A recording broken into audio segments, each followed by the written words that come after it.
Muito boa noite. Esquemas de corrupção, políticos e empresários a serem detidos. Uma crise fez com que António Costa se demitisse. Apresentei a minha demissão a Sua Excelência, o Sr. Presidente da República. Isto é o que se está a passar em Portugal. Mas o que é que realmente está a acontecer? Isso é o que tu vais descobrir noutra hora no mundo.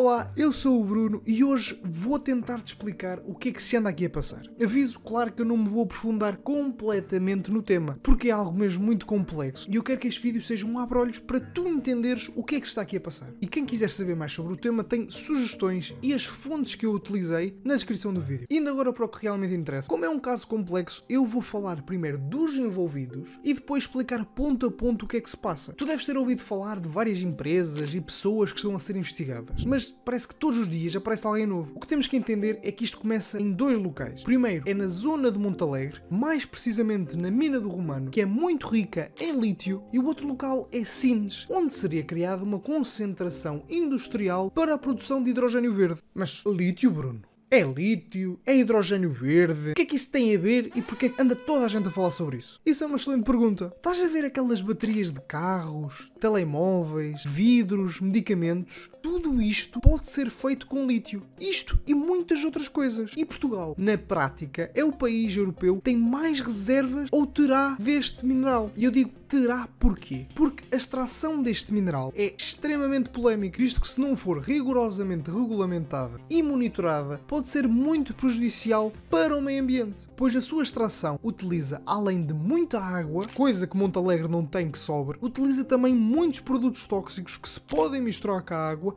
que essas populações utilizam e causar riscos a essas pessoas. Então, Bruno, e o hidrogênio verde? Eu vi que isso era uma coisa boa. Eu vi que era energia limpa, era energia renovável, parece-me bem.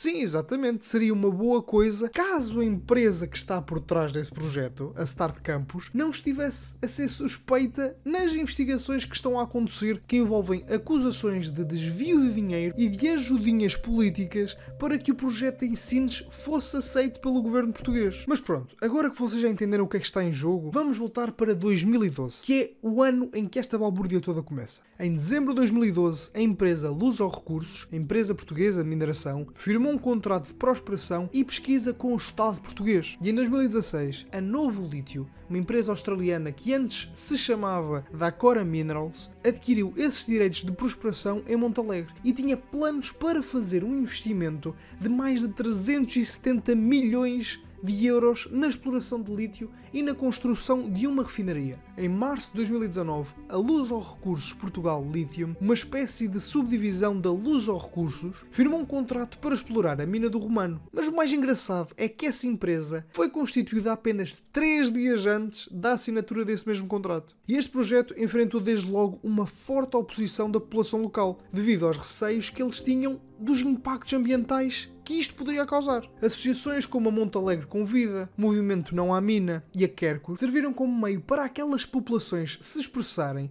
e realizaram vários protestos e ações judiciais contra este projeto. E também a Novo Lítio, que é a empresa australiana que eu falei anteriormente, também entrou com uma disputa contra a Luso Recursos, visto que esta não estava a fazer o que foi acordado em 2012 e prometeu entrar com um processo judicial contra a empresa. E claro que todo este movimento chamou as atenções, principalmente do governo, que estava dividido. Por um lado, os partidos políticos como o PSD, o Bloco de Esquerda e os Verdes criticaram o processo que estava a ser realizado e que era pouco transparente, enquanto que o governo, que incluía na altura o Ministro do Ambiente João Pedro Matos Fernandes e o Secretário de Estado Adjunto e do Ambiente João Galamba, defendiam com unhas e dentes que este projeto era super importante para a transição energética. Assim como o então presidente da Câmara de Montalegre, Orlando Alves, que também dizia que era completamente possível equilibrar o desenvolvimento económico e a preservação do meio ambiente. E estes três meninos que eu aqui falei vão aqui para o cantinho do castigo, pois João Fernandes, João Galamba e Orlando Alves estão a ser alvos de investigação sobre corrupção. Mas estes são só os três primeiros. Há muito mais. Após uma consulta pública, a Agência Portuguesa do Ambiente, a APA, apresentada por João Pedro Matos Fernandes, emitiu uma declaração de impacto ambiental favorável ao projeto. Em poucas palavras, o projeto foi aprovado. A concessão da exploração do lítio em Portugal foi polémica desde o início. Primeiro contestado pela população, depois investigado pelo Ministério Público. Foi desde o início apontado como pouco transparente. A empresa que ganhou o projeto em Montalegre foi criada 3 dias antes de assinar o acordo com João Galamba, na altura secretário de Estado da Energia. O lítio, já apelidado de petróleo branco, é cada vez mais procurado para ser utilizado em baterias elétricas, mas tem também usos farmacêuticos. No centro da polémica que levou à investigação do Ministério Público estão as concessões de Montalegre e Boticas, em 2019, entregues pelo então secretário de Estado da Energia, João Galamba.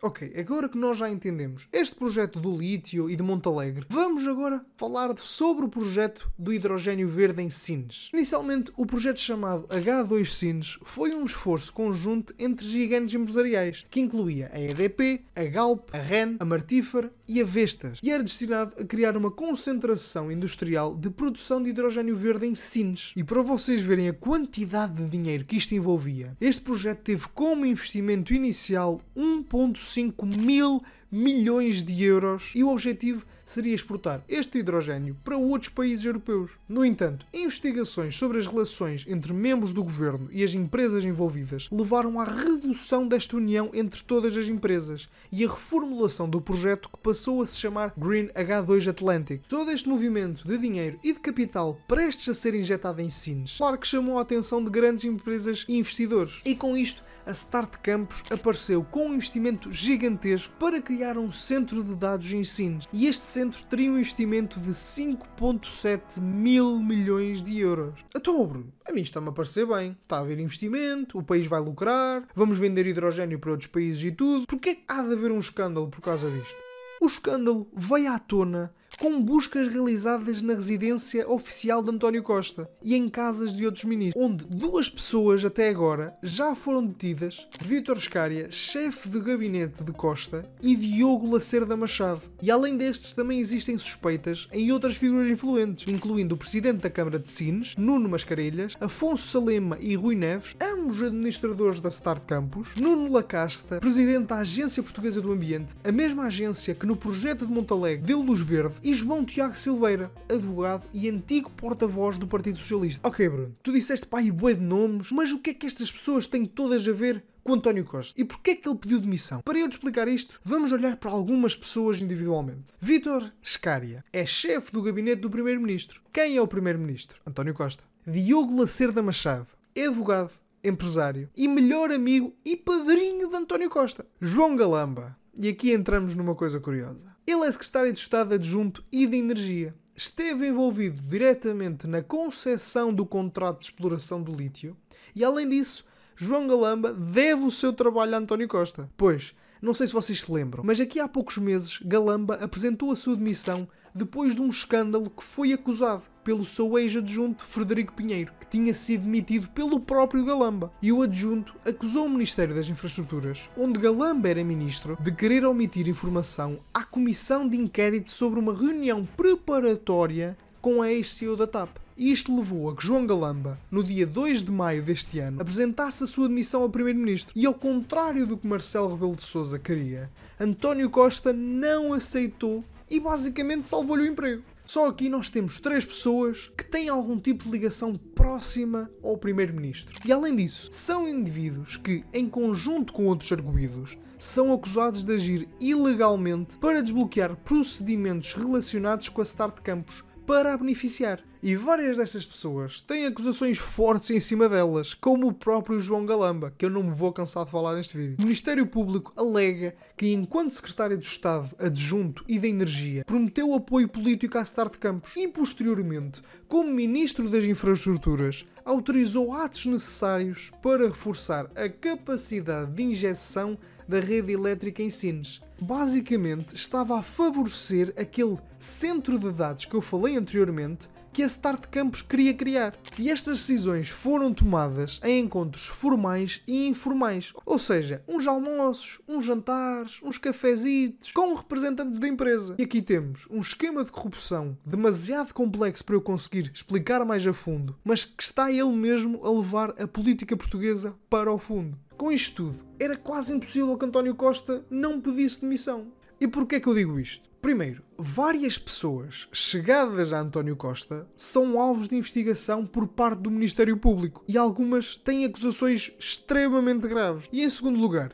existe uma investigação ao próprio Primeiro-Ministro e só isso já chegaria para abalar completamente o poder de António Costa. E além do mais, caso ele tentasse continuar a governar, ele não iria conseguir, pois estaria a governar sem autoridade e com demasiada pressão em cima dele. Com isto, sim, António Costa fez uma boa decisão em pedir demissão. Então e agora, Bruno? O que é que vai acontecer?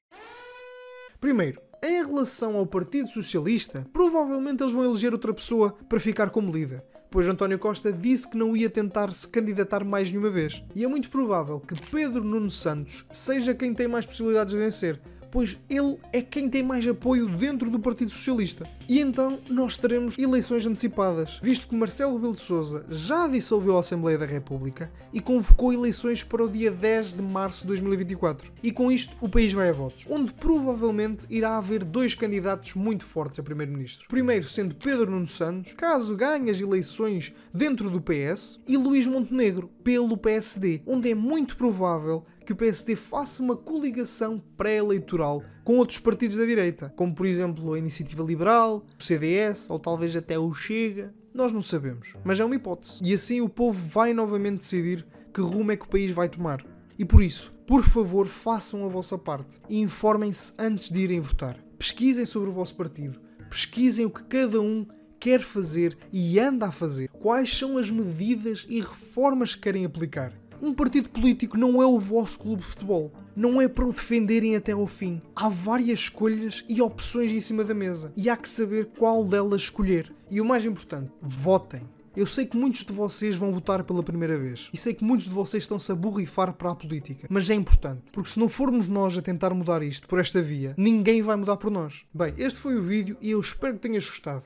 Lembra-te, este tema é mesmo muito complexo e abrangente. E se houver algum erro, eu peço desculpa. Além disso, tu tens sugestões e fontes que eu utilizei para este vídeo na descrição para consultares. Deixa o teu apoio com um like e partilha para amigos e familiares que não estejam a entender também o que é que se anda aqui a passar em Portugal. Obrigado e adeus.